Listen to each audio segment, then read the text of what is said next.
ఏర్పడ్డాయి, కొన్ని చోట్ల వరదల వల్ల రైతులు నష్టపోయారు. ఇప్పుడు మీరు మళ్ళీ షరతులు పెట్టి రుణమాఫీ విషయంలో కూడా రైతులకు మోసం చేసే ప్రయత్నం చేస్తా ఉన్నారు. ఇవాళ మీరు చూస్తే ఒక రకంగా ఇండ్లలో కొట్లాట పెట్టినట్టు, రేషన్ కార్డు మీద ఏరుబడ్డ కొడుకు ఉంటాడు. ఇప్పుడు కొడుకు సంసారం ఏరుబడ్డది, కానీ రేషన్ కార్డులు ఏరువల్లే. ఈ ప్రభుత్వం పద్ధతి ఎట్లుందంటే నువ్వు ఇంట్లో ఏరుబడచ్చు, నీ పాస్బుక్ అలాగే ఉండొచ్చు, కానీ రేషన్ కార్డులు ఒకటే ఉన్నావు కదా, నీకు ఒకరికే మాఫీ చేస్తా అంటున్నది ఈ ప్రభుత్వం. రేషన్ కార్డులు విడిపోనంత మాత్రాన రుణమాఫీకి వాళ్ళు అర్హులు కాకుండా పోతారా? వాళ్ళు ఎప్పుడో తీసుకున్న రేషన్ కార్డు ఉంది, దాంట్లో తండ్రి కొడుకులు ఉన్నారు, కొడుకుల పెళ్లిళ్ళు అయినాయి. మరి కొడుకులు ఇవాళ ఆస్తి పంచిండు తండ్రి, కొడుకు పాస్బుక్ వేరే ఉంది, తండ్రి పాస్బుక్ వేరే ఉంది. మరి రేషన్ కార్డులు ఒకటి ఉన్నావు కనుక తండ్రికి మాఫీ చేస్తా, కొడుకు ఎగబెడతా అంటే ఇవాళ ఇంట్లో కుటుంబంలో చిచ్చు పెట్టినట్టు కదా, ఇంట్లో పంచాయతీ పెట్టినట్టు కదా. నీకు అతని పాస్బుక్ సపరేట్ ఉందా లేదా, అతను మేజరా కాదా, అతను వ్యవసాయం చేస్తాడా లేదా, అతనికి భూమి ఉన్నదా లేదా, అది చూడాలి. కానీ మీరు ఇలా ఆధార్ లింకులు పెట్టి ఒక రేషన్ కార్డులో ఒక కుటుంబంలో ఒకరికి మాత్రమే మాఫీ చేస్తా అనడం అనేటువంటిది ఇది రైతులను మోసం చేయడం, రైతులను దగా చేయడం. నిజమైన రైతులకు రుణమాఫీ వర్తించజేయకుండా రాష్ట్ర ప్రభుత్వం ఇలా దారుణంగా రైతుల్ని మోసం చేస్తా ఉంది. పాస్బుక్ సపరేట్ ఉందా లేదా చూడండి, కానీ రేషన్ కార్డు సపరేట్ ఉందా లేదా అని చూడాల్సిన అవసరమైంది. ఇవాళ ఇంకోటి, అందులో వాళ్ళు ఇచ్చిన గైడ్ లైన్స్ లో 4.7లో ఏమంటారంటే ఆధార్ కార్డు, రేషన్ కార్డు, అదేవిధంగా మన పాస్బుక్ మూడిట్లలో డేటాను ఒకటిగా ఉందా లేదా చూసిన తర్వాతనే ఇస్తారట. అంటే వాళ్ళు ఎక్కడ మ్యాచ్ కాకపోయినా ఆయనకు రాదన్నట్టే కదా. ఇవాళ రాష్ట్రంలో మీరే ప్రజాపాలనలో దరఖాస్తులు తీసుకున్నారు, కొత్త రేషన్ కార్డులు ఇస్తామని దరఖాస్తులు తీసుకున్నారు. లక్షల మంది 7 నెలల కింద దరఖాస్తులు పెట్టినారు. 7 నెలల నుంచి మీ దగ్గర దరఖాస్తులు పెండింగ్ లో ఉన్నాయి. మరి ఆ కార్డులు ఇచ్చుంటే మరికొన్ని లక్షల మంది రైతులు ఇలా అర్హులు అయ్యేవాళ్ళు కదా. 7 నెలల కింద ప్రజాపాలనలో కొత్త రేషన్ కార్డులు ఇస్తామని దరఖాస్తులు తీసుకుంటారు, ఈ రోజు వరకు కార్డులు ఇవ్వకపోతుంది. మరి ఈ రోజు నీకు కార్డు లేదు కనుక నీకు రైతు రుణమాఫీ జరగదు అంటే ఇది రైతుల్ని దగా చేయడం కాదా? రాష్ట్రంలో ఆధార్ కార్డు లేని రైతులు కూడా చాలా మంది ఉన్నారు. కొన్ని లక్షల మందికి ఇప్పటికీ ఆధార్ కార్డులు లేవు. ఆధార్ కార్డు లేదు కనుక నీకు రైతు రుణమాఫీ చెయ్యము అంటే ఇది సబబా అని మేము అడుగుతా ఉన్నాం. అంటే నీకు ఆధార్ కార్డు లేదు, నీకు రుణమాఫీ లేదు, నీకు రేషన్ కార్డు లేదు, నీకు రుణమాఫీ లేదు, నీకు రేషన్ కార్డు ఉంది కానీ తండ్రితో కలిసి ఉన్నావు కనుక నీ తండ్రికే ఇస్తాం, నీకు రుణమాఫీ లేదు. ఇది వడపోతల మీద మీరు ఎక్కువ దృష్టి పెట్టినారు, కోతల మీద మీరు ఎక్కువ దృష్టి పెట్టేటువంటి ప్రయత్నం చేస్తున్నారు. అప్పు ఇవ్వడానికి అవసరం లేని రేషన్ కార్డు అప్పు మాఫీ చేయడానికి మాత్రమే అవసరం. దీన్ని రాష్ట్ర ప్రభుత్వం ఆలోచించి ఇలాంటి షరతులు తక్షణమే ఉపసంహరించుకోవాలి. అతను రైతా కాదా చూడండి. నిజమైన రైతు రుణమాఫీ జరగాలంటే పాస్బుక్ ఆధారంగా రుణమాఫీ చేయండి. ఏ రైతు బ్యాంకులో అప్పు తెచ్చుకున్నా ఈ కుటుంబం అనే షరతులు తొలగించి, రేషన్ కార్డు అనే షరతులు తొలగించి, పాస్బుక్ ఆధారంగా బ్యాంకులో రుణం తెచ్చుకున్న అందరూ రైతులకు రుణమాఫీ చేసినప్పుడే రైతులకు న్యాయం జరుగుతుంది. ఇలాంటి షరతులు ప్రభుత్వం పెట్టడం ఇది తీవ్రంగా అన్యాయం. గతంలో బీఆర్ఎస్ పార్టీ రుణమాఫీ చేసినాడు మేము ఇలాంటి షరతులు పెట్టలేదు, కుటుంబము అనేటువంటి షరతు మేము పెట్టలేదు, రేషన్ కార్డు అనే షరతులు మా ప్రభుత్వం పెట్టలేదు.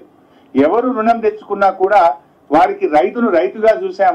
బ్యాంకులో అప్పు తెచ్చుకుంటే ఇచ్చిన మాట ప్రకారంగా ₹1,00,000 రుణమాఫీ బీఆర్ఎస్ ప్రభుత్వం చేసింది. రెండవది పిఎం కిసాన్ డేటాను కూడా మేము అమలు చేస్తాం అని చెప్పి ఈ నిబంధనలో చాలా స్పష్టంగా చెప్పారు. 4.13లో ఏమంటారంటే కేంద్ర ప్రభుత్వం అమలు చేసే పిఎం కిసాన్ మినహాయింపులను రాష్ట్ర ప్రభుత్వం వద్ద డేటా లభ్యంగా ఉన్నంత మేరకు మరియు ఆచరణాత్మకంగా అమలు చేయడం వీలైనంత వరకు పరిగణలోకి తీసుకోబడుతుంది. ఇప్పటికే పేపర్ల లీక్లు వచ్చినాయి. మేము కేంద్ర ప్రభుత్వం నుంచి ఇన్కమ్ ట్యాక్స్ కట్టోళ్ళు తెప్పించినాం, మేము ఉద్యోగుల డేటా తెప్పించినాం, పిఎం కిసాన్ నిబంధనలు అన్ని కూడా తెప్పించుకున్నాం. అంటే మీరు ఏం చెప్పదలుచుకున్నారు? పిఎం కిసాన్ నిబంధనలను వర్తింపజేసి రాష్ట్రంలో సగానికి సగం రైతులకు రుణమాఫీ లేకుండా ఎగ్గొట్టే ప్రయత్నం. మీకు ఇంకా బాగా అర్థం కావడానికి ఒక చిన్న ఉదాహరణ చెప్తాను. రైతు బంధు కింద మన రాష్ట్రంలో రైతు బంధు పొందిన రైతులు ఎందరు అంటే 68,99,079 మంది రైతులకు రైతు బంధు వచ్చింది. పిఎం కిసాన్ ఎంతమందికి వచ్చింది? 30,36,000 మందికి పిఎం కిసాన్ వచ్చింది. అంటే సగం మంది కూడా రాలేదు. అంటే దాదాపు 69 లక్షల మంది రైతు బంధు వస్తే 30 లక్షల మందికి మాత్రమే పిఎం కిసాన్ వచ్చింది. అంటే 39 లక్షల మంది రైతులు ఎగిరిపోయినట్టే కదా. పిఎం కిసాన్ నిబంధనలు అమలు చేయడం అంటే 39 లక్షల మంది రైతులకు రుణమాఫీకి దూరం చేయడమే. రైతు బంధు అందుకున్నది 69 లక్షలు అయితే పిఎం కిసాన్ అందుకున్నది 30 లక్షలు. పిఎం కిసాన్ నిబంధనలు అమలు చేస్తాము అంటే 39 లక్షల మంది రైతులు రుణమాఫీకి అర్హత కోల్పోతా ఉన్నారు. అదేవిధంగా మీరు డబ్బులో చూడండి, రైతు బంధు కింద ఒక సంవత్సరానికి మనం ఇచ్చే డబ్బు 15,248 కోట్లు. పిఎం కిసాన్ కింద ఇచ్చేటువంటి డబ్బు ఒక సంవత్సరానికి 1821 కోట్లు. ఎక్కడ 15,248 కోట్లు, ఎక్కడ 1821 కోట్లు? అంటే దీన్ని బట్టి మెజారిటీ రైతులను ఇవాళ రుణమాఫీకి ప్రభుత్వం దూరం చేయడానికి ఈ నిబంధనలు పెట్టి అన్యాయం చేస్తా ఉంది. ఇవాళ ఎట్లుందంటే పిఎం కిసాన్ నీకు వస్తలేదా అయితే నీకు రుణమాఫీ కాదు, అంతే కదా.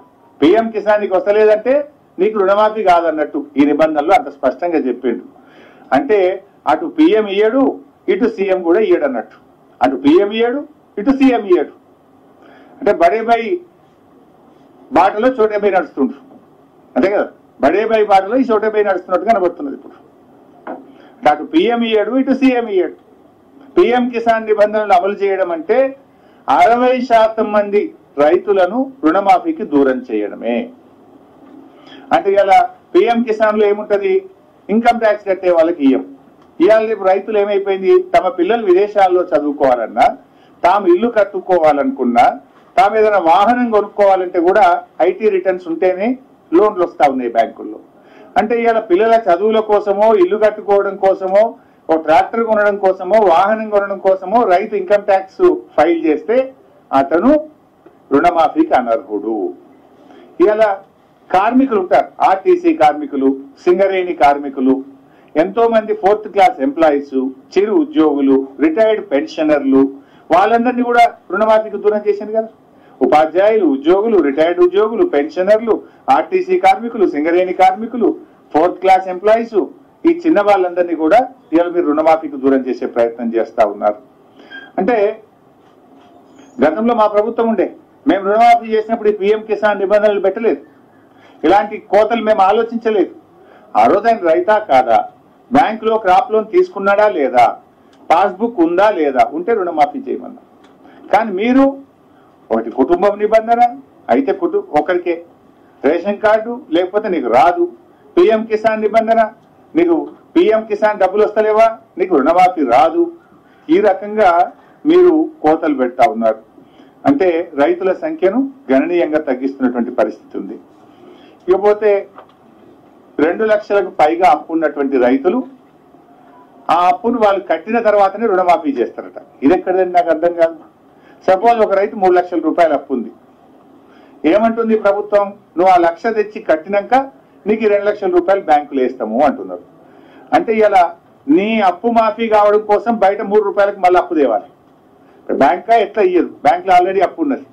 ఈ 1,00,000 రూపాయలు వడ్డీ వ్యాపారుల దగ్గర పోయి 2 రూపాయల మిత్తికో, 3 రూపాయల మిత్తికో, 4 రూపాయల మిత్తికో ఇవాళ ఈ అప్పు కట్టడం కోసం రైతు కొత్త అప్పు తెచ్చుకోమన్నట్టుగా ఉన్నది ఈ ప్రభుత్వ తీరు.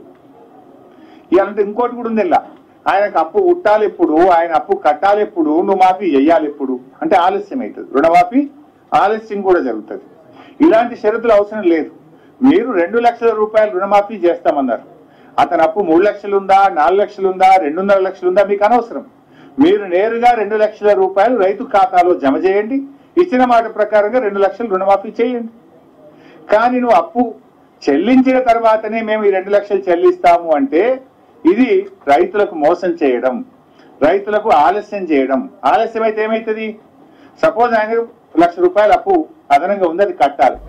ఆ అప్పు కోసం ఆయన తిరిగి 2 నెలల్లో 3 నెలల్లో ఆ 1,00,000 రూపాయలు తెచ్చి బ్యాంకులో కట్టాలంటే